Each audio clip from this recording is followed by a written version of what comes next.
এই যে পরিস্থিতি, সেই পরিস্থিতি কিন্তু অবশ্যই আমাদের জন্য, বাঙালিদের জন্য বিশেষ উদ্বেগজনক। তাকে শুধু পিটিয়ে মারা হয়নি, তারপর তাকে জ্বালিয়ে পুড়িয়ে দেওয়া হয়েছে। ফলে বাংলাদেশের সংখ্যালঘুরা কতটা নিরাপদে থাকবেন সে নিয়েও যথেষ্ট সংশয় আছে। বাংলাদেশ সীমান্ত সংলগ্ন রাজ্যগুলিতে জঙ্গি হামলা বাড়ার যথেষ্ট কারণ দেখানোর চেষ্টা করছি।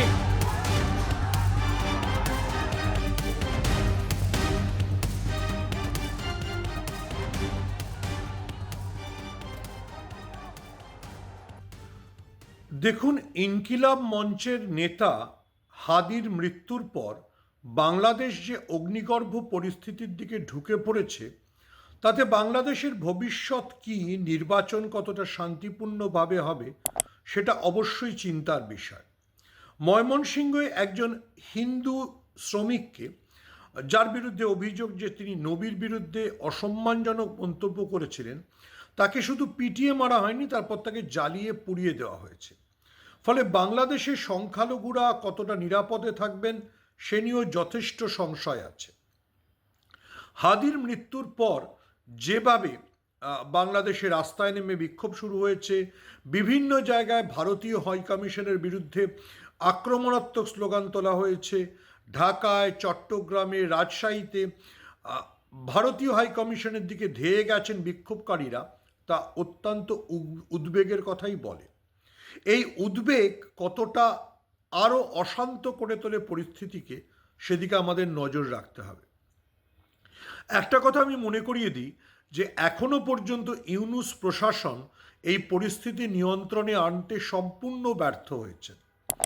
এমনকি যে সংবাদপত্রটি বিপ্লবে, তথাকথিত জুলাই বিপ্লবের সমর্থক বলে পরিচিত, সেই প্রথম আলো এবং ডেইলি স্টারের পত্রিকার দফতরেও আগুন লাগিয়ে দেওয়া হয়েছে। শেষ পর্যন্ত সেনাবাহিনী গিয়ে সেখানে সাংবাদিকদের উদ্ধার করেছে। ফলে বাংলাদেশ আবার অগ্নিগর্ভ, এবং ইউনূস প্রশাসন সেটাতে নিয়ন্ত্রণে আনতে সম্পূর্ণ ব্যর্থ। দেখুন, এই যে ধর্মান্ধ মুসলিম জনতার হাতে হিন্দু শ্রমিকের খুন, এতে কি পশ্চিমবঙ্গে মেরুকরণে বিজেপি নতুন অস্ত্র পাবে? আমার মনে হয় খুব একটা পাবে না। কারণ বাংলাদেশে এখন যা পরিস্থিতি, এটার হিন্দু মুসলিমের দ্বন্দ্ব নেই, এটা কার্যত মুক্তমনাদের সঙ্গে মৌলবাদীদের দ্বন্দ্ব হয়ে দাঁড়িয়েছে।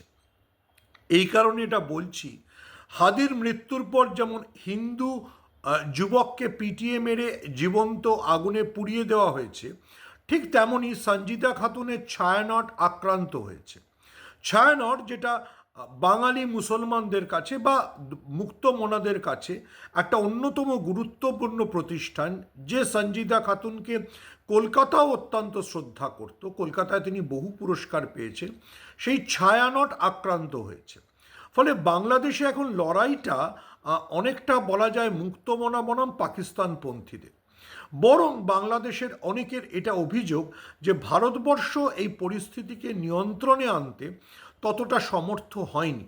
মানে অর্থাৎ ইন্দিরা গান্ধী যে সাহস দেখিয়েছিলেন, সেই সাহস নরেন্দ্র মোদী দেখাতে পারেননি, বা বাংলাদেশে মুক্তমনাদের বাঁচাতে তার কোনো সদর্থক ভূমিকা নেই। ফলে আমার মনে হয় না বিজেপি এটা থেকে খুব রাজনৈতিক ফায়দা তুলতে পারবে। হাদিকে কেন্দ্র করে বাংলাদেশে যে অগ্নিগর্ভ পরিস্থিতি তৈরি হয়েছে, এবং যে অগ্নিগর্ভ পরিস্থিতিতে ভারতকে নিশানা করা হচ্ছে, সেখানে ভারতে আবার জঙ্গি হামলার আশঙ্কার কথা উড়িয়ে দেওয়া যায় না। দেখুন, বাংলাদেশের যে তথাকথিত সমন্বয়করা, যাদেরকে আমরা আবার মৌলবাদী বলেই মনে করি, অন্তত আমি তো মনে করি, সেই হাসনাত আবদুল্লাহ বা সার্জিস আলমরা ইতিমধ্যেই ঢাকাতে ভারতীয় হাই কমিশন বন্ধ করে দেওয়ার হুমকি দিয়েছে। তারা সেভেন সিস্টার্স অর্থাৎ উত্তর পূর্বের 7টি রাজ্যকে বিচ্ছিন্ন করে দেওয়ার হুমকি দিয়েছে। ফলে উত্তর পূর্বে জঙ্গি হামলা বাড়ার, অথবা বাংলাদেশ সীমান্ত সংলগ্ন রাজ্যগুলিতে জঙ্গি হামলা বাড়ার যথেষ্ট কারণ রয়েছে। আমরা সবাই জানি যে শেখ হাসিনার পতনের পর থেকে বাংলাদেশে মৌলবাদের কতটা বাড়ন্ত, আর এই মৌলবাদের সঙ্গে পাল্লা দিয়ে বাড়ছে ভারত বিরোধী জিগির। ফলে মৌলবাদ এবং ভারত বিরোধী জিগিরের এই রমরমার যুগে ভারতবর্ষে যে কোনো ধরনের হামলার জন্য আমাদের তৈরি থাকতে হতে পারে। আরেকটা জিনিস আমি খুব স্পষ্ট করে বলতে চাই যে এই যে পরিস্থিতি, সেই পরিস্থিতি কিন্তু অবশ্যই আমাদের জন্য, বাঙালিদের জন্য বিশেষ উদ্বেগজনক। আমরা যারা নিজেদের মুক্তমনা মনে করি, আমরা যারা নিজেদের সংস্কৃতি সম্পন্ন মনে করি, আমাদের বুঝতে হবে বাংলাদেশে ঠিক কী হচ্ছে। গত বছর যখন তথাকথিত জুলাই বিপ্লব বা 5ই আগস্ট হাসিনার পতন হয়েছিল, তখন ভারতবর্ষেও অনেকে মুক্ত কচ্ছ হয়ে উদ্বাহু নৃত্য করেছিলেন। তারা ভেবেছিলেন বাংলাদেশে একটা বিরাট সামাজিক বিপ্লব ঘটছে। ওটা যে আসলে সামাজিক বিপ্লব নয়, আমেরিকার মদতে একটা মৌলবাদী অভ্যুত্থান, সেটা এখন পরিষ্কার। সেই মৌলবাদী অভ্যুত্থান এখন ভারত বিরোধী জিগির তুলে কতটা আমাদেরকে বিব্রত করে, সেদিকে আমাদের কড়া নজর রাখতে হবে।